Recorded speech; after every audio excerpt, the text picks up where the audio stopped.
Good afternoon.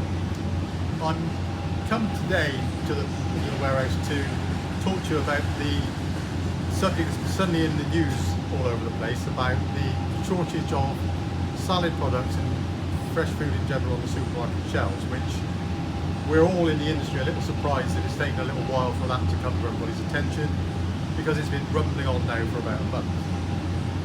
The issue's been caused originally by what everybody's forgotten, which was the really high temperatures we had in the summer across the UK and Europe. And that's now been followed by really low temperatures in Almeria in Spain, where they produce all the salad crops in great big greenhouses and tunnels, plus some terrible weather in Morocco. Everything, all the salad stuff and filled veg that we get in the UK in the winter comes from either Spain or Morocco on the whole, in normal circumstances. Morocco have had floods, high winds, lots of terrible weather, which not only stopped people harvesting, but has also delayed the ferries getting across from Morocco to Spain. So you've got a perfect storm of lots of circumstances creating a major shortage of salad crops and some veg crops.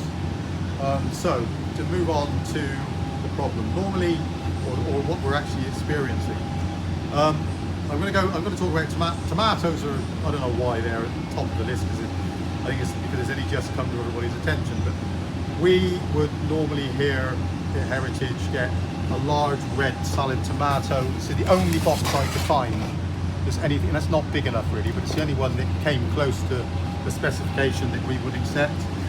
We've got no choice at the moment. We're just grateful to get fruit, let alone the right fruit. But to tell you what the problem we've got, there's 31 boxes on this pallet. This is a pallet that just came in. It had 150 cases on it.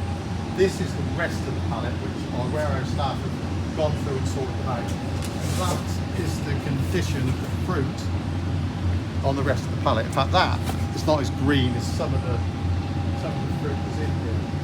And not only is it too green, it's too small. If we send that to any self-respecting chef normally, he'd laugh us out of the industry or just say goodbye. But that at the moment is as good as we can get. Other products, the products that are affected, it's tomatoes, all sorts, cherry tomatoes, cherry vine, beef tomatoes, the whole range.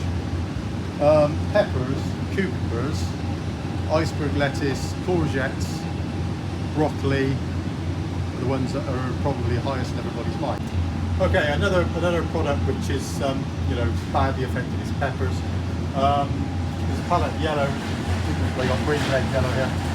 Yellow, green, there's no problem with. Fantastic quality, nice stuff. Find the box and get out. Because peppers start off green like this, and then they ripen to red or yellow depending on the variety. But this is a palette of yellow peppers. You can see we can immediately spot there's a problem, because this has come in today, half of one brand and half of another. So instead of a nice straight palette, because they're so struggling to supply us, we've got two brands.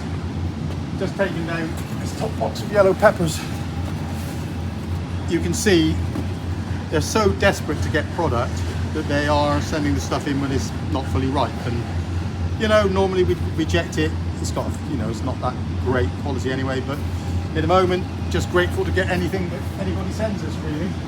Okay, so another product really badly affected is cucumbers. They say the crop's down to 50% of normal because of all the things I've already said. To be fair, we've got a full pallet underneath, whoever it was, cucumbers just arrived. And the only thing that's different is we've dropped our size specification from a 350 to 400 gram cucumber to a 300 to 350 gram cucumber. It's an extra 2 in a box, so customers will be happy. But the quality is still pretty good, really. But that we wouldn't normally accept. But I'll talk about contracts in a minute. The market price of cucumbers is normally this time of year maybe £6.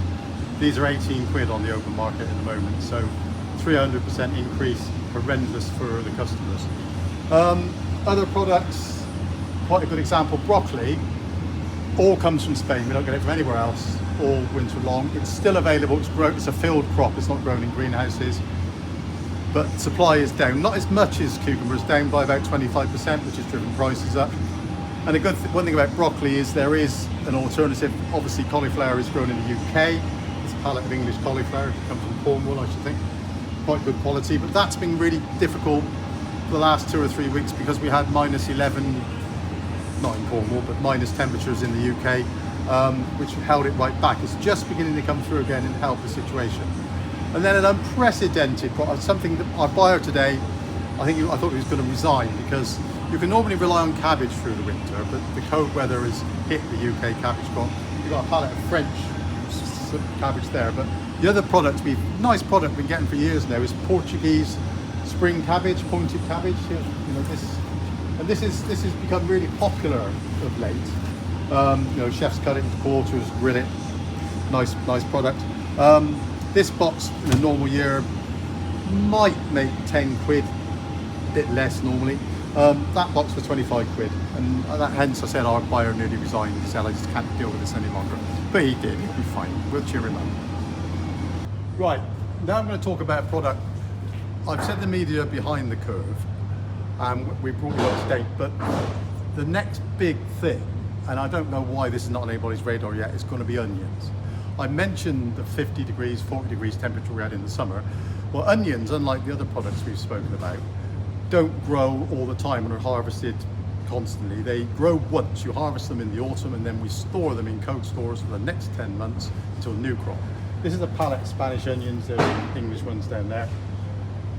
These are so short, it's quite scary. This bag of Spanish onions normally cost me 8 quid, costing us 22 quid at the moment, and it's only February. This product in store has got to last till May, maybe even June.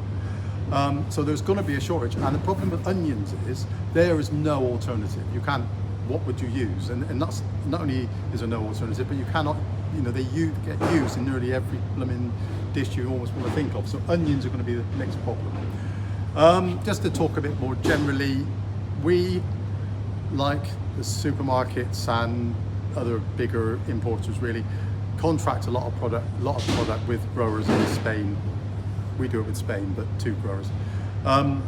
And they, to be honest, have been pretty good and have fulfilled contracts and held the contract prices until last week. And then the situation really began to bite, I guess, when that's now hit the news. And they evoked some force majeure clauses in the contract, basically said, sorry, we just can't do it anymore. And although we're still getting some stuff through and some stuff at agreed prices, a lot of it is now reverting to contract prices, to market prices, not contract prices, which, as I said earlier, are much higher. We've been doing, you know, we've been warning our chefs, we've been getting them to change menus. We've got a big school contract that we've got them to use all green peppers, which kids don't like, but it's a pepper. I guess some people will go back to frozen, which is sad, but you know, all they can do in the circumstances. And the good thing about, we do some retail business. We have fruit and veg boxes which go all around the southwest, and because we can use our expertise on ducking and diving a bit and making this, we can still make a decent box, fruit and veg box, for the same price we did a year ago. So our retail customers are, you know, noticing that there's different things, but so far they're the ones that are probably being less affected than anybody else. Okay, just to finish off with, just to point out that, as I said earlier, it's February. We used to call it the Hungry Gap in the UK before we started importing stuff from all over the world. So there's very little British seasonal produce you can go out and harvest. Kale is about leeks, very little else.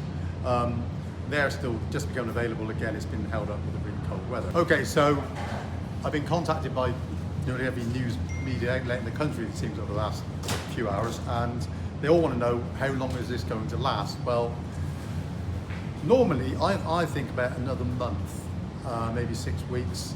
Normally we're already starting to harvest Northern European cucumbers by now, UK, Holland, and they are just coming through. But all of that stuff, all the salad crops grown in Northern Europe, is in greenhouses, as you've all seen, great big, massive greenhouses, and they all have to be heated to get anything this time of year. And because of energy costs generally, gas and oil particularly, they're very reluctant to put any heat on. So the actual start of the Northern European season is going to be later than usual. So we've got this gap. My grandfather used to say money is the best fertilizer, stuff will probably come from somewhere. But when I've seen this before in the years gone by, it would normally it has to be flown in if you're going to use new sources from Israel, California, and because of the cost of air freight these days, I'm not sure if that's viable. So I think we're going to be living with this shortage for a little while.